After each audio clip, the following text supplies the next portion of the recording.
আসসালামু আলাইকুম রহমতুল্লাহি ওবারাকাতু। সম্মানিত দর্শক, এক ভাই প্রশ্ন করেছেন, আমরা যে কওমি মাদ্রাসায় যাকাত প্রদান করি, আমাদের সেই যাকাত আদায় হয় কি? তো এর উত্তর হলো, আমরা সাধারণত যাকাতটা দুইভাবে আদায় করি। এক, ইসওয়ালাতান, অর্থাৎ আমরা নিজেরা নিজ হাতে আমাদের যাকাতটা ফকির, মিসকিন ও যাকাতের উপযুক্ত ব্যক্তিদের মাঝে বন্টন করে থাকি। তো এই শুরুতে আমাদের যাকাতটা অবশ্যই আদায় হয়ে যায়। দ্বিতীয়, ওয়াকালাতান, অর্থাৎ আমরা আমাদের যাকাতটা নিজ হাতে ফকির, মিসকিন ও যাকাতের উপযুক্ত ব্যক্তিদের মাঝে বন্টন না করে আমরা আমাদের বাবা মা, ভাই বোন ও বিভিন্ন আত্মীয় স্বজনের মাধ্যমেও বন্টন করে থাকি। যেমন অনেক সময় ছেলে মেয়ে তার বাবা মাকে বলে থাকে যে, আব্বা অথবা আম্মা, আমার এই বছর এত টাকা যাকাত এসেছে, আপনি আমার এই যাকাতটা আপনার মতো করে যাদেরকে উপযুক্ত মনে করেন আপনি যাকাতটা বন্টন করবেন, বিতরণ করবেন।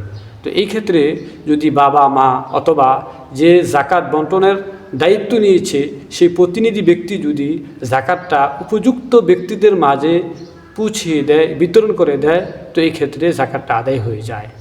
এমনকি যদি না জানা সত্ত্বে কোনো অনুপযুক্ত ব্যক্তির কাছেও যাকাতটা পৌঁছিয়ে দেয়, বিতরণ করে দেয়, তাহলেও এই ক্ষেত্রে যাকাতটা আদায় হয়ে যাবে।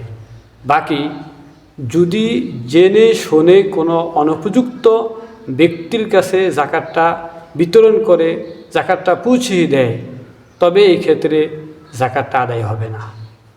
একইভাবে আমরা কওমি মাদ্রাসার মধ্যে দেখি অনেক তোলাবা ছাত্র যারা বাস্তবিক পক্ষে প্রাপ্তবয়স্ক, তারা কর্ম করলে স্বাবলম্বী হতে পারত, কিন্তু তারা ইলম শিখতে গিয়ে, ইলম অন্বেষণ করতে গিয়ে তারা কর্ম করতে পারছে না, তারা কাজকর্ম করতে পারছে না। ফলে তারা এক প্রকার দরিদ্র এবং তারা যাকাতের উপযুক্ত হয়ে আছে।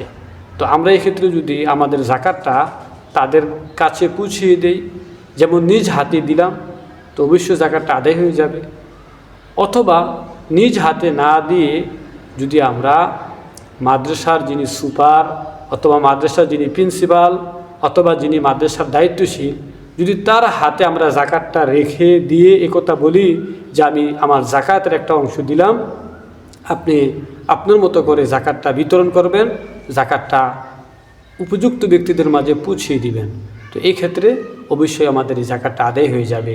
যখন সুপার, প্রিন্সিপাল, মুহতামিম সাহেব হতদরিদ্র এবং যাকাতের উপযুক্ত ব্যক্তিদের মাঝে খাবারের মাধ্যমে, পোশাকের মাধ্যমে, বই পুস্তক ক্রয় করে দেওয়ার মাধ্যমে যখন যাকাতটা বিতরণ করবে, তো আমাদের যাকাতটা আদায় হয়ে যাবে।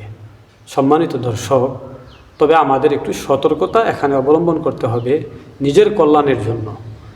এটা এই জন্য যে যেন আমার যাকাতটা ক্লিয়ারলি আদায় হয়ে যায়, এই জন্য আমাকে একটু সতর্কতা অবলম্বন করতে হবে। সেটা হলো, একটা প্রতিষ্ঠানের মধ্যে অনেকগুলা দিক থাকে। যেমন একটা নির্মাণাধীন বিল্ডিং রয়েছে, বিল্ডিংয়ের কাজ চলছে। একইভাবে একটা প্রতিষ্ঠানের মধ্যে অনেক স্টাফ থাকে, তাদের মাসে মাসে বেতন দিতে হয়। এবং একইভাবে একটা প্রতিষ্ঠানের ভিতরে অনেক প্রকারের খরচ থাকে।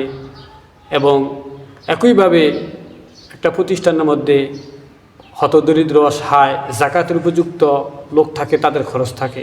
তো যেহেতু একটা প্রতিষ্ঠানের মধ্যে অনেকগুলা দিক থেকে খরচ থেকে থাকে, ফলে এখন আমি যে টাকাটা দিচ্ছি, যদি যাকাতের টাকা দিয়ে থাকি, তাহলে তারা এই টাকাটাকে যাকাতের মাসরাফে, যাকাতের উপযুক্ত ব্যক্তিদের মাঝে তারা বিতরণ করবে, খরচ করবে।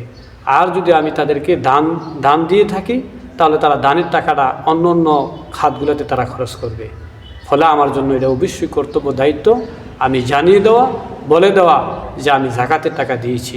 যেহেতু প্রতিষ্ঠানের মধ্যে যাকাত এবং যাকাত ছাড়া আরও বহু মাসরাফ রয়েছে, সেহেতু আমার এটা নৈতিক দায়িত্ব আমি বলে দেওয়া যে আমি যাকাতের টাকা দিয়েছি।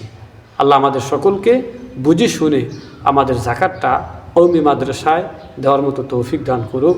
এবং যারা সব সময় কোরআন তেলাওয়াত করে, যারা সব সময় সালাত কায়েম করে, যারা সব সময় আল্লাহর হুকুম পালনে, নবীর সুন্নাহ মোতাবেক জীবন গঠনে সব সময় বদ্ধ পরিকল্পনা নিয়ে আছে, তাদেরকে জাকাত দেওয়ার মতো আমাদেরকে তৌফিক দান করুক। আমার এই ভিডিওটা যেন অন্যান্য মুসলমান ভাইয়েরা বোনেরা শুনতে পারে, সেজন্য অবশ্যই শেয়ার করে দিবেন। এটা দর্শকের কাছে আমার বিনীত অনুরোধ থাকবে। আসসালামু আলাইকুম ওয়া রাহমাতুল্লাহ।